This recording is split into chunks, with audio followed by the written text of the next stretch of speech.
19 апрелге карата күндүн маанилүү жаңылыктары менен таанышып алыңыздар. Саламатсыздарбы?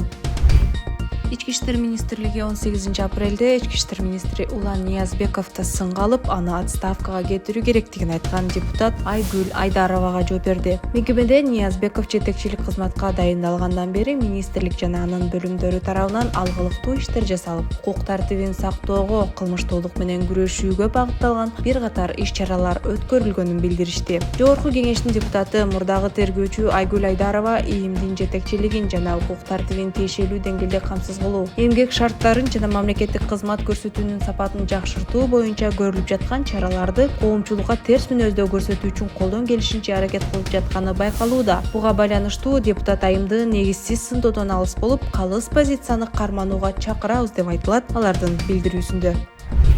Таласта коммуналдык кызмат көрсөтүү муниципалдык ишканасы мамлекетке 6 миллион сом зыян келтиргени аныкталды. УКМКдан билдиришкендей, аталган ишкана материалдык каражаттарды негизсиз эсептен чыгаруу жолу аркылуу акча каражаттарын уурдоо боюнча коррупциялык схема уюштурган. Ишкананын жооптуу жетекчилерине жана кызматкерлерине кызматтык абалынан кыянат пайдалануу беренеси менен кылмыш иши козголду. Учурда иштин бардык жагдайларын, коррупциялык схемага тиешеси бар адамдарды аныктоо боюнча териштирүү жүрүүдө.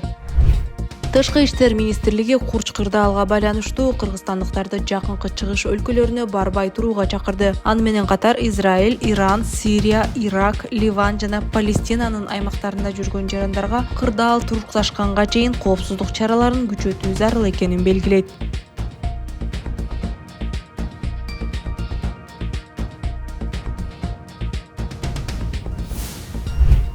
Улуттук коопсуздук мамлекеттик комитети Алай районундагы баасы 65 миллион сомду түзгөн Гүлчө автобекети ыктыярдуу түрдө мамлекетке кайтарылганын билдирди. Гүлчө айылында жайгашкан автобекет убагында мыйзамсыз менчиктештирилип кеткен. Текшерүүнүн жүрүшүндө мамлекеттик акционердик коомдун жооптуу адамдары мамлекеттик ишкананын акцияларынын 70%-ын, жалпы 0,42 гектарга жакын жер тилкесин жана 135 чарчы метрди түзгөн административдик имаратын сатып жиберген деп айтылат атайын кызматтын маалыматында. Бул аралыкта объект коомдук базар катары иштеп, соода түйүндөрүн ижарага берүүдөн айына 500 000 сомго жакын каражат жеке адамдын чөнтөгүнө түшүп турганы аныкталган. Ал эми такси айдоочулар башаламан автостанцияларды уюштурууга аргасыз болгон деп кошумчалайт УКМК.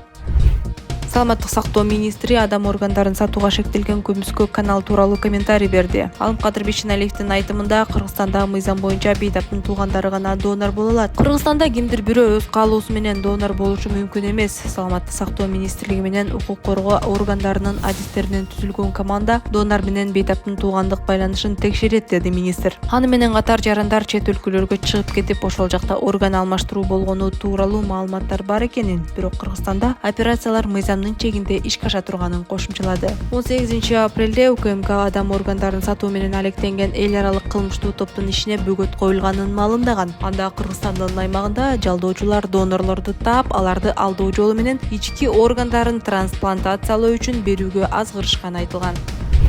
Монополияга каршы жөнгө салуу кызматынын башчысынын мурдагы орун басары Акчолтой Тукунов кармалды. Бул тууралуу Тукуновдун бир тууган иниси Аманат Тукуновго таянып Азаттык жазды. Анын айтымында, экс-чиновник 17 апрелде Чүй облусунун Аламүдүн лейбинин кызматкерлери тарабынан кармалган. Адвокаты Умар Молдобеков Тукуновго башында бийликти күч менен басып алууга ачык чакырыктар беренеси менен айып тагылганын, бирок Аламүдүн райондук сотунда баш коргоо чарасы каралып жатканда берене массалык башаламандыктар беренесине өзгөртүлгөнүн билдирди. Азаттыктын маалыматына ылайык, кылмыш иши анын Facebook барагында 2021 жылы жарыялаган видеосуна байланыштуу козголгон. Милиция азырынча Тукуновдун кармалганы боюнча үн ката элек. Акчолтой Тукунов 2022 жылдын июнунан 2023 жылдын апрелине чейин монополияга каршы жөнгө салуу кызматынын башчысынын орун басары болгон. Ал ар кандай наразычылык акцияларына, анын ичинде 22 жылы казинону мыйзамдаштырууга каршы митингдерге да катышкан.